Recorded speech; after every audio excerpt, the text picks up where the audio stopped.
Hi everybody, Ruth Frey here with Keller Williams. I wanted to do a quick tutorial on how you can find recently reduced properties in your area. So if you go to my website, REALESTATERUTHIE at kw.com, or you can just type in realestateruthie.com and it will redirect you. Let's say that you want to look at a certain city. Let's try Oswego, Illinois. Click search. You'll then be brought to a page of properties that are all in that area of Oswego, Illinois. Some will be in neighboring towns, and they're all of a different variety. When you click the More button, you can come down and you could say, click the toggle for price reduced less than 7 days ago.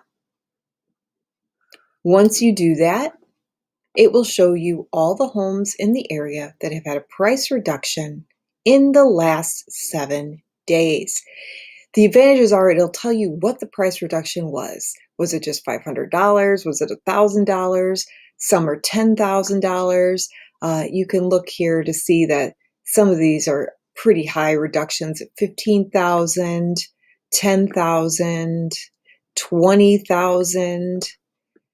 This is really, really helpful. Once you're interested in one of these properties, you can always click on it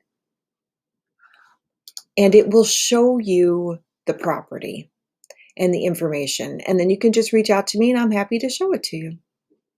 So if you have any questions or anything, please feel free to reach out. Again, it's realestateruthie at gmail.com, or you can contact me at Keller Williams out of the Plainfield, Illinois office. Thanks so much.